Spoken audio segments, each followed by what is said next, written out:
What could you do in 17 minutes?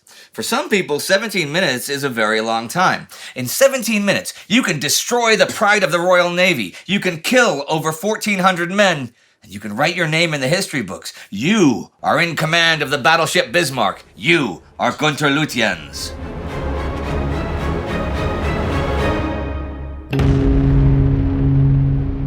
I'm Indy Neidell. This is a World War II in real-time miniseries. Last week, the Kriegsmarine's mightiest weapon, the battleship Bismarck, set sail on its first combat mission, Operation Rheinübung. Together with heavy cruiser Prinz Eugen, Bismarck ventured out to raid the Atlantic convoys keeping Britain in the war. They were spotted early on, though, and soon Britain's Royal Navy was on the hunt. As Bismarck and Prinz Eugen entered the Denmark Strait, British cruisers Suffolk and Norfolk kept watch on them as the British fleet scrambled to intercept. The stage is set for an epic maritime showdown. Shortly after midnight, so the early hours of May 24th, battlecruiser Hood and battleship Prince of Wales, under Lancelot Holland's overall command, approached the German ships. Holland sends his crews to action stations, but there's a problem almost straight away, as Suffolk loses Bismarck on her radar screen. Then in the darkness, the two German ships switch places, and Prinz Eugen takes pole position. There is a real chance that Bismarck will slip past. So, after giving Suffolk a few hours to reacquire Bismarck, Holland swings his ships around and changes course to 200 and then 240 degrees and reduces speed, hoping for interception shortly after dawn. On board both Bismarck and Prinz Eugen, the crews are also at action stations, and Lutyens is really focused on cruisers Norfolk and Suffolk. See, he still reckons that the British capital ships are at least a day's journey away. Just before 5:30 a.m., a lookout on Prinz Eugen spots two targets on the horizon and calls out the alarm. Some 10 minutes later, Prinz Eugen's captain Ernst Lindemann reports the sighting to Lutyens aboard Bismarck. Given the distance, Lindemann reports it as two cruisers, rather than Hood and Prince of Wales, who it actually is. At the same time, the British spot the German ships. A lookout on Prince of Wales calls out, "Enemy in sight! Enemy in sight!" Range is about 15 nautical miles, but because the profiles of a Bismarck-class battleship and an Admiral Hipper-class heavy cruiser are quite similar, the British aren't immediately sure which ship is which. The distance is right on the edge of effective range for Hood and Prince of Wales, with standard doctrine being to open fire at 12 nautical miles. Hood continues to charge forward at 28 knots, her turbines screaming and her superstructure straining with exertion. On the bridge, Holland listens in as the range is called out every few seconds. At this speed, he knows he will not be in firing range for at least 15 minutes. The range is actually a problem defensively for a while, as Hood has very weak deck armor and is vulnerable to plunging fire, shells coming down at a very steep angle. Once Hood is within 9 miles of the enemy, the risk from plunging shells decreases. But given what has been the German tendency of trying to avoid combat with British capital ships, 15 minutes might allow Bismarck to escape, so Holland decides to aggressively close the distance. More than 3,000 British sailors' fates hinged upon his decision. So possibly did the outcome of the Battle of the Atlantic. Standing beside him, the Hood's Captain Ralph Kerr waited. A half-mile away, on his starboard beam, Captain Leach waited. The ships pounded on as the range closed. It was really only a few seconds, but it seemed like hours before Holland spoke. "Make to Prince of Wales. On my signal, alter course 40 degrees to starboard." At 5:37 a.m., the Hood heeled over in a high-speed turn. The Prince of Wales nailed to her beam. The two ships settled on a new course of 280 degrees. The Bismarck would be in effective gun range within 5 minutes. Vice Admiral Holland had gambled again. The new course turns Hood and Prince of Wales towards Bismarck, and Lutyens realizes that he must be facing enemy capital ships, as no cruiser would make such an aggressive move against his ships. At 5:39, Lutyens changes course, starboard to 265 degrees, in order to maintain distance a little longer while they figure out who they're up against. Lutyens has already made up his mind and is determined to fight. So too has Holland. At 5:49, Holland swings to close the distance again, now heading 300 degrees. This new course does not reduce the time that Hood spends in the danger zone, but it also means that for the next few minutes, Hood and Prince of Wales will lose half their firepower, as they cannot bring their rear turrets far forward enough to fire on the Germans. It's a difficult trade-off, but Holland does still have 10 heavy guns in total, 6 14-inch guns on Prince of Wales and 4 15-inch guns on Hood, versus Bismarck's 8 15-inchers. Once the ships are within 9 nautical miles, he plans to change course so he is parallel to the Germans, which will allow him to bring all 18 of his heavy guns into play. At 5:52, range is down to 12 miles, and Holland orders his ships to open fire. Hood is first to let loose. Vice Admiral Holland turned to Captain Kerr. Execute. Kerr at once ordered, open fire. The senior gunnery officer shouted into the sound-powered telephone, shoot. Then came the always incongruous tinkle-tinkle of the ready bells in the gun director tower that preceded the great roar of the main guns and the thick clouds of bitter brown cordite smoke that spewed from them. 4 15-inch shells, each weighing around 1,600 pounds, flew out of the Hood's barrels.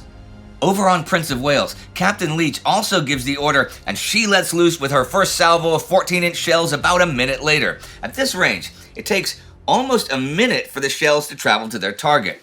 Both ships are trying to straddle the enemy, a gunnery method which involves watching for their shell splashes, seeing where they land in relation to the target, short, long, port, starboard, so forth, and correcting their aim until they have the enemy's range locked in. From there, the fire control system takes over and can track the target. At 5:53, the first shell splashes start landing around Lutjen's task force, now at a range of about 11 miles. Straight away, there's a problem for the British, though. See, Holland has ordered both his ships to fire on the leading German ship, which he assumes is Bismarck, but it is Prince Eugen that is now in the lead. Captain Leach on Prince of Wales realizes this error, but Hood's shells continue to land around Prince Eugen instead.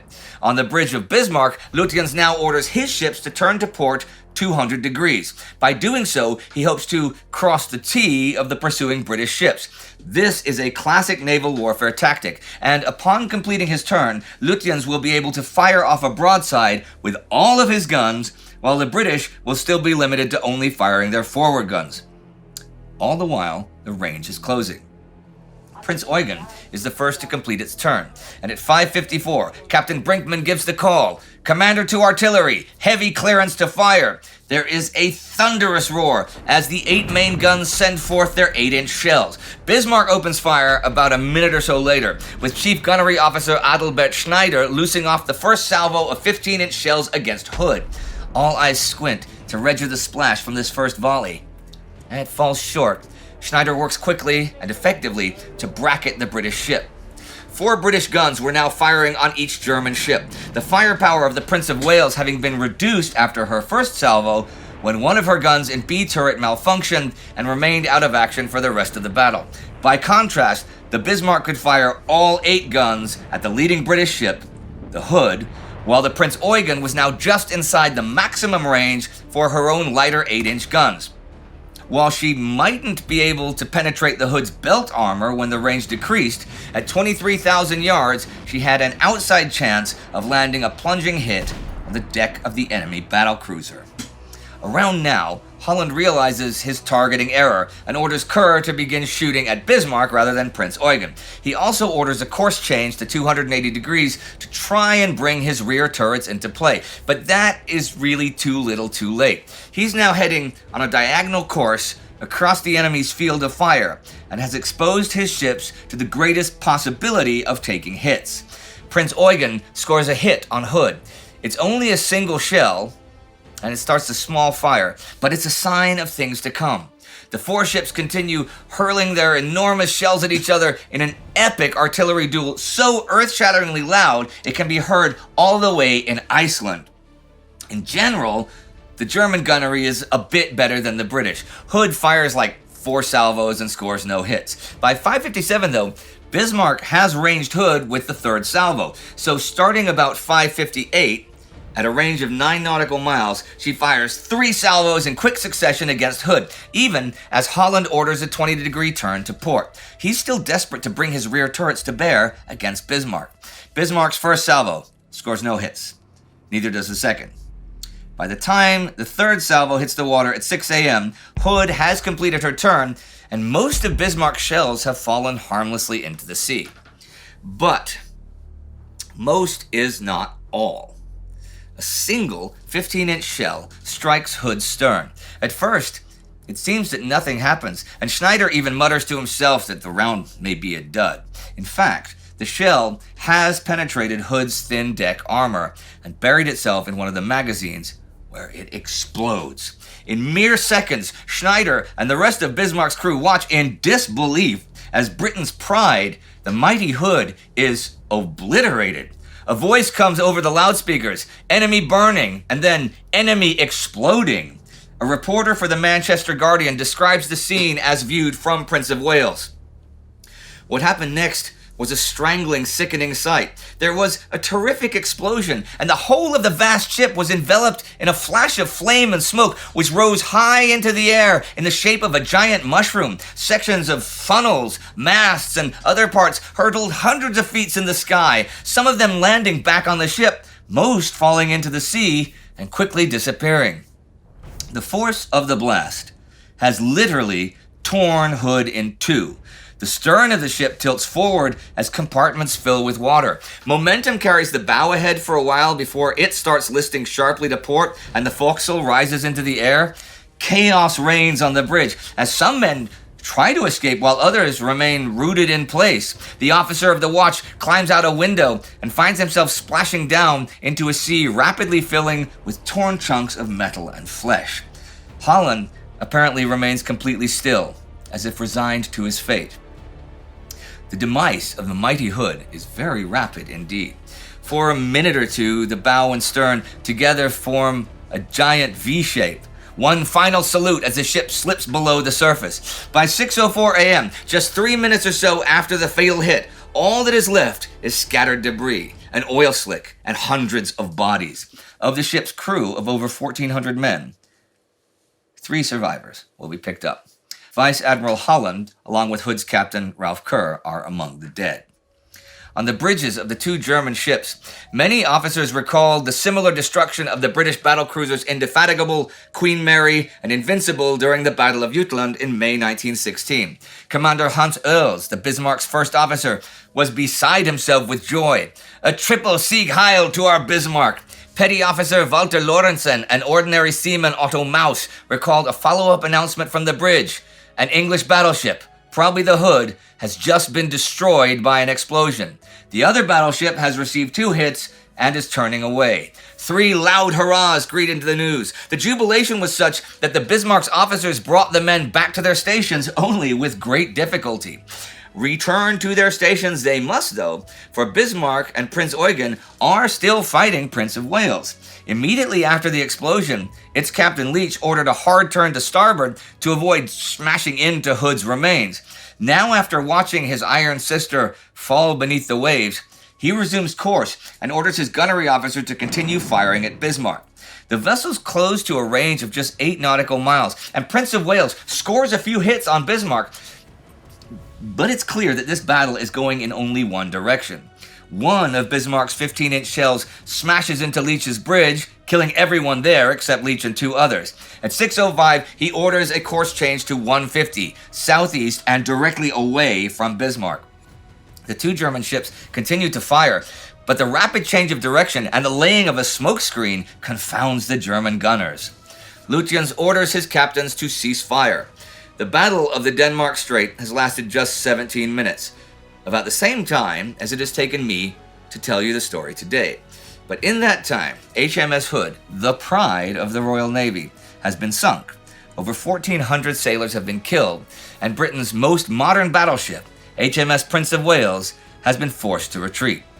When news reaches Britain, there is only one thought on the minds of those in the Admiralty, in number 10 Downing Street, and in homes across the nation: revenge. We shall see whether or not the British get that revenge as this series continues next week.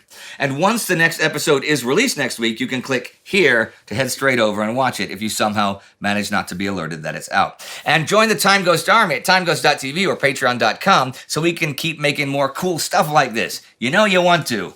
The Time Ghost Army Bismarck Buddy of the Week is Tom Payne. Do not forget to subscribe. See you next time.